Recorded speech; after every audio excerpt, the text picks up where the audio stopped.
Сәлеметсіздер ме оқушылар? 8-ші сыныптың физика пәнінен келесі сабағымызды бастаймыз. Өткен сабақта біз жарық құбылыстар бөлімі бойынша жарықтың сыну құбылысымен және сыну заңымен таныстық. Бұл сабақтың тақырыбы сол сыну құбылысы мен сыну заңына сүйене отырып, сапалық және сандық есептер шығару. Нөмірі 27-ші практикалық жұмыс. Сабақтың тақырыбына берілген оқу мақсаты жарықтың сыну заңын пайдаланып есептер шығару. Бағалау критерийі жарықтың сыну заңын қолданып, сапалық және сандық есептер шығарады. Бірінші сапалық есептер. Бірінші тапсырма. Неліктен нәрселердің судағы кескіні нәрселердің өзіне қарағанда күңгірт көрінеді? Бұл тапсырманың жауабын білу үшін біз жарықтың шағылу және сыну заңын еске түсірейік. Жауабы: егер біз айнаға қарасақ, айнада кескін анық көрінеді, ал суда кескін анық көрінбейді. Себебі жарықтың суға түскен сәуленің көп бөлігі шағылады, келесі бөлігі сынады. Біз шағылғаннан кескінді көреміз. Сондықтан ол күңгірт болып көрінеді. Яғни түскен сәуленің көпшілік бөлігі сынып кетеді екен. Екінші тапсырма. Неліктен суға батырылған саусақ қысқа болып көрінеді? Бұл кезде саусақты суға батырған кезде біз су ауа шекарасынан өткенде жарық тығыздығы артық ортадан тығыздығы кем ортаға өту себебінен болады. Үшінші тапсырма. Шыны есіктің екі жағында екі адам бір-біріне қарама-қарсы тұр. Сонда екеуі де бөлме ішіндегі заттарды көреді. Қалайша? Жауабы: бөлменің сыртында тұрған адам шыны есіктен сынған сәулелер арқылы, ал ішінде тұрған адам шыны есіктен шағылған сәуле арқылы заттың кескіндерін көреді. Төртінші тапсырма. Су түбінде тұрған балықты соғып алу неге қиын болады? Яғни бұның жауабы да жарықтың сыну заңына байланысты. Себебі су сыртындағы адам балықтың біршама ығысқан кескінін көреді. Судың көзге көрінетін алдамшы тереңдігі шын тереңдігінен едәуір аз болады. Ал оқушылар енді сандық есептер шығаруға келейік. Есептің берілгені: екі ортаны бөліп тұрған шекараға жарық 60 градус бұрышпен түседі.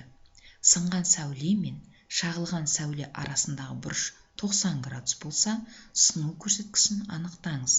Жарықтың екінші ортада таралу жылдамдығын анықтаңыз. Бұл тапсырманы орындау үшін бізге дескриптор берілген. Сол дескриптор бойынша орындайық.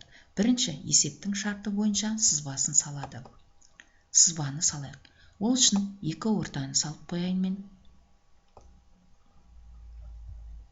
Мен бірінші карандашты алайын. Екі ортаны салайын. Және түсу нүктесін белгілейін. Мынаны М, N ортасы деп қояйын. Түсу нүктесінен перпендикуляр тұрғызып қояйын.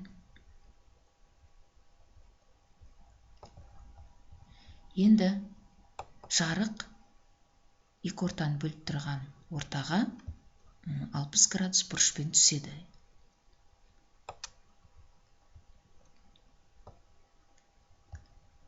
Келесі сынған сәуле мен шағылған сәуле арасындағы бұрыш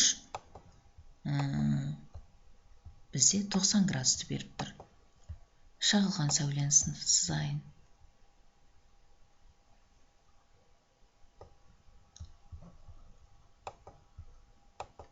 Және сынған сәулені сызайын. Шағылған сәуле мен сынған сәуле 90 градусты береді деп тұр есептің шарты бойынша. Яғни біздің аралығымыз 90 градусты беріп тұр, ал мынау бізде альфа түсу бұрышы. Есептің шарты бойынша сызбасын сыздым. Келесі жарықтың шағылу заңын қолданады. Шағылу заңы бойынша түсу бұрышы бізде шағылу бұрышына тең. Сондықтан менде түсу бұрышы 60 градус болғандықтан шағылу бұрышы да 60 градус. Сызба арқылы, келесі дескриптор сызба арқылы сыну бұрышын анықтайды дейді. Менде шағылу заңы бойынша екі бұрышым тең болды. Мына жерде түсу нүктесіне тұрғызылған перпендикуляр болғандықтан 90 градус. 90 градус болғандықтан екі орта мен шағылған сәуле арасындағы мына бұрышым менде 90 градустан 60 градусты аламын. Сонда менде 30 градусты береді. Есептің шартында берілгенде шағылған сәуле мен сынған сәуле арасы 90 градус болғандықтан менің мына аралықтағы бұрышым 30 градус, онда менің мына бұрышым 60 градусты береді. Келесі сыну заңына байланысты сынған сәуле мен яғни мына сыну бұрышын табам. Ол үшін менде мына бұрышым 90 градус, перпендикуляр, яғни перпендикуляр болғандықтан 90 градус, 90 градустан 60 градусты алсам, менде сыну бұрышым 30 градусты береді. Яғни сызба арқылы сыну бұрышын анықтадым. Жарықтың сыну заңын қолданады дейді.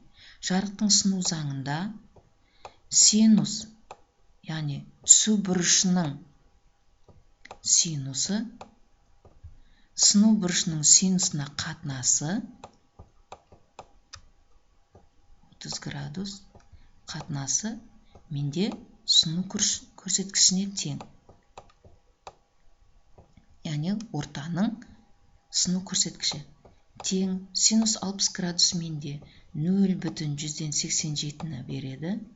Мәні синус 30 градуста 0,5. Сонда менің сыну көрсеткішім тең болады 1,174-ге. Міне оқушылар, дескриптор бойынша жарықтың сыну заңын қолданып, сыну көрсеткішін анықтадық. Енді келесі дескрипторды ортаның сыну көрсеткішінің формуласынан жылдамдықты түрлендіреді. Сыну көрсеткішінің формуласы С бөлінген В. Осыдан мен жылдамдықты түрлендіретін болсам, жылдамдығым менің С бөлінген N болады. С 3 көбейту 10-ның 8 дәрежесіне тең, N 1,174-ге тең. Екеуін бөлсем, менде 1,172 көбейту 10-ның 8 дәрежесі метр бөлінген секунд. Есепті шығарып көрдік. Енді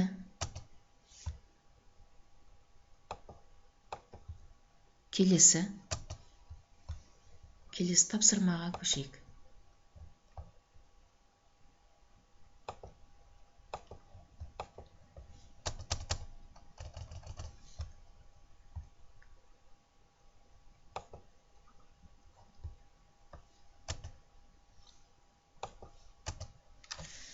Келесі тапсырма осы тақырыпқа байланысты қалыптастырушы бағалы тапсырмалары. 4-ші тапсырмамыз. Жіңішке жарық сәулесі ауадан қайсы бір сұйыққа өтеді. Егер сәуленің түсу бұрышы 30, сыну бұрышы 20 градус болса, сұйықтағы сәуленің сыну көрсеткішін және таралу жылдамдығын анықтаңыз. Дескрипторы берілген. Келесі тапсырма, мына суретке қарап, дескрипторға қарап орындаймыз. Осы сабаққа байланысты кері байланыс. Осы тақырыптан нені меңгердіңдер? Біз сыну заңына байланысты тақырыпты есеп шығардық. Осы кері байланыс бойынша мына кестені толтырамыз. Біз қайтадан ораламыз шағылу заңы мен сыну заңының ұқсастығы мен айырмашылығына. Осы тақырыпты өткенде не түсініксіз болды? Үйге тапсырма, қалыптастырушы бағалы тапсырмаларын орындау. Осымен сабағымыз аяқталды. Назар қойып тыңдағандарыңызға рахмет.